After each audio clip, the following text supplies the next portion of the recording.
नमस्कार दोस्तों हमारी कई सारी बहनों की ये समस्या रहती है कि उनके घर में बरकत नहीं हो रही है। उनके घर में व्यापार जो बहुत ही तेज रफ्तार से चल रहा था वह उसकी गति जो है वो धीमी हो गई है। उनके घर में दिन प्रतिदिन कई सारी समस्याएं जो है वो उत्पन्न होती रहती हैं। इसके साथ ही उनके घर में बीमारियों ने डेरा डाल लिया है और उनके घर में संतान संबंधी परेशानी हो रही है, या उनकी संतान जो है वो उनकी बात नहीं मानते, या उनकी संतान किसी गलत राह पर चल गए हैं। दोस्तों, यदि आप इन छोटे से छोटे उपायों को अपने जीवन में करेंगे तो आपके जीवन में आपको उससे अवश्य निजात मिलेगी, क्योंकि आज के उपाय जो हैं बहुत ही सरल होने वाले हैं। आप बहुत ही आसानी से कर सकते हो। बहुत ही महत्वपूर्ण वीडियो होने वाली है, क्योंकि इस वर्तमान समय में हर कोई धन संबंधी परेशानी से परेशान है, घर में बरकत को लेकर चिंतित है। दोस्तों, वीडियो को शुरू करने से पहले मैं मेरे आराध्य श्री लक्ष्मी नारायण को मैं कोटि कोटि प्रणाम करती हूँ। मैं उनको कोटि कोटि नमस्कार करती हूँ।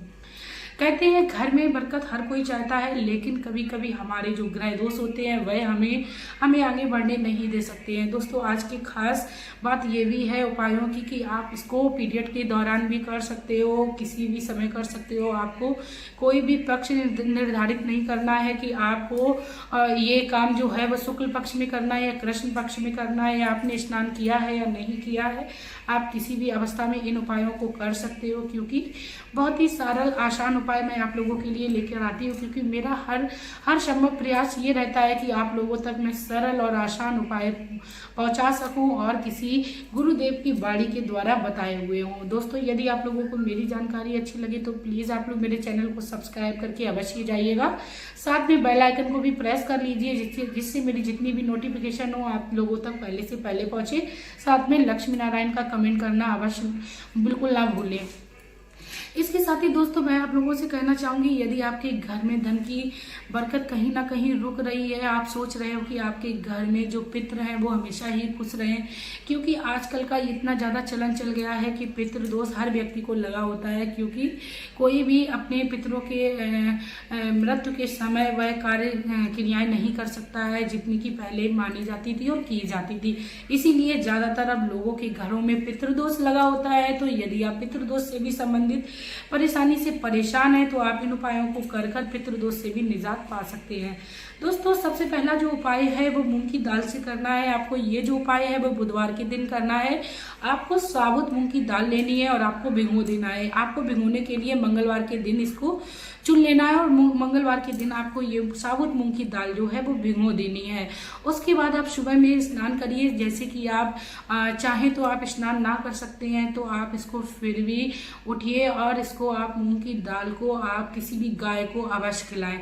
इसको गाय को खिलाने मात्र से आपके जीवन में चल रही जो बड़ी से बड़ी बीमारी है, आपके घर में धन संबंधी जो परेशानी, जो कि कहीं ना कहीं आपके घर में धन आने के रास्ते रुक गए थे, उनमें आपको कहीं ना कहीं फर्क अवश्य देखने को मिलेगा। इसके साथ ही दोस्तों, आप भींगी हुई मूंग की दाल आप किन्हीं पक्षियों को भी डाल सकती हो, क्योंकि भींगी हुई मूंग की दाल जब आप पक्षियों को डालेंगे तो आपके घर में पितृदोष जैसी समस्या से आपको निजात मिलने लगेगी। इसके साथ ही दोस्तों, कहते हैं कि जिसके भी पितृ संतुष्ट होते हैं उस घर में धन संपदा की कभी कमी नहीं रहती है।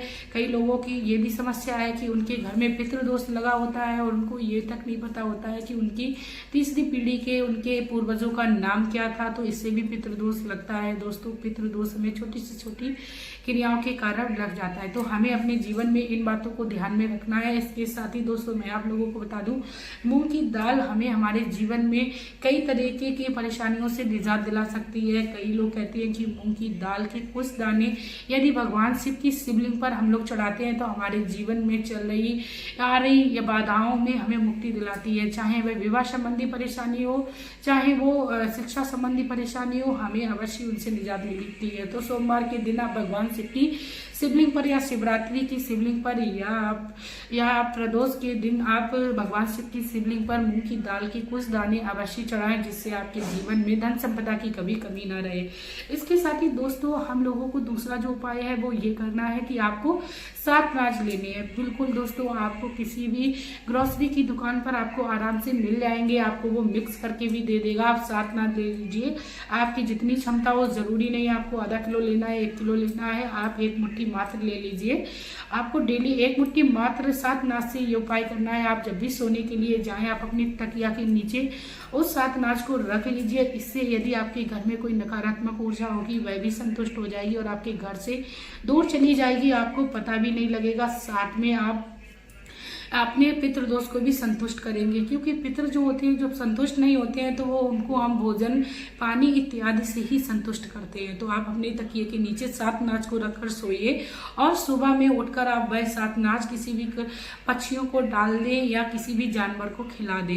इतना करने से हमारे जीवन में चल रही परेशानियों से निजात मिलेगी। सातनाज आप किसी भी पक्षी, कबूतर इत्यादि को खिला सकते हो। लेकिन दोस्तों आपको याद रखना है कि यदि कोई कबूतर आपके घर का अनाज खा रहा है लेकिन वह आपके घर में किसी प्रकार का कोई घोंसला ना बनाए और आपके घर में घर बना के ना रहने लगे, आपको इस अवस्था में आपको इस जगह पर वो अनाज डालना है, आपको याद रखना है।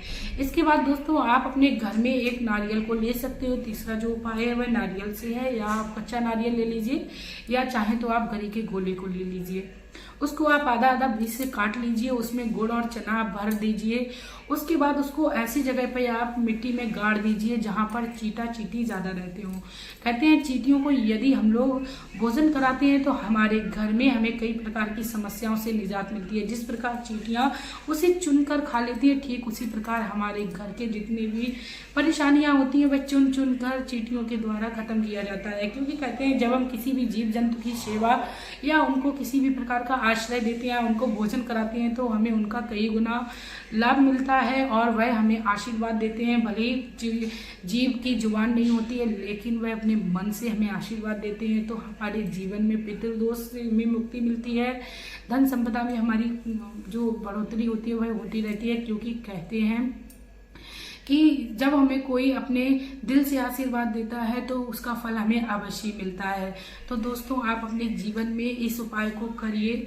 आप अपने जीवन में एक नियम बना लीजिए कि आपको प्रतिदिन ये कार्य करना है। यदि आपके घर में सातनाज ना हो तो आप अपने घर से नियम बना लीजिए, डेली 1 मुट्ठी चावल या 1 मुट्ठी दाल या आपके घर में 1 मुट्ठी गेहूं हो वो आप पक्षियों को अवश्य डालिए। क्योंकि किसी के दी हुई दुआ कभी भी बद्दुआ में परिवर्तित नहीं होती है। यदि किसी के द्वारा लगी हुई बद्दुआ भी है तो वह भी हमारे यहाँ दुआ में परिवर्तित हो जाती है। तो दोस्तों ये छोटे से छोटे उपाय आप अपने जीवन में करिए, पर नियम बना के करिए कि आपको इस समय ये काम करना ही करना है। आपको ये नहीं करना है कि आपने आज शाम को डाल दिया, आज आपने सुबह को डाल दिया। क्योंकि जब आप किसी को आश्रय देते हो तो उसको एक लगन हो जाती है कि उस दिन हमें उसके यहाँ खाना मिला तो उसी समय वो आपके घर में आएगा।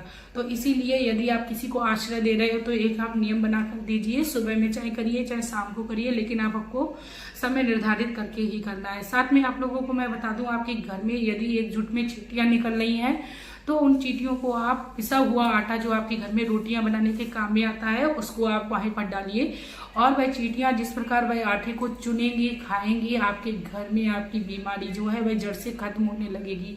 आप नियम पूर्वक कोई भी उपाय अपने जीवन में करिए, आपको अवश्य लाभ देखने को मिलेगा। इसके साथ ही दोस्तों आप लोगों को मैं एक लास्ट में ये भी सजेशन देना चाहूंगी कि आप गाय को अवश्य रोटी खिलाइए। क्योंकि गाय को रोटी खिलाने मात्र से हमारे घर में हमें 33 करोड़ देवी देवताओं का पुण्य के फल का प्राप्त होता है। इसीलिए कहते हैं कि गाय की रोटी सर्वश्रेष्ठ है यदि कोई किसी प्रकार की हमें परेशानी से निजात पानी है।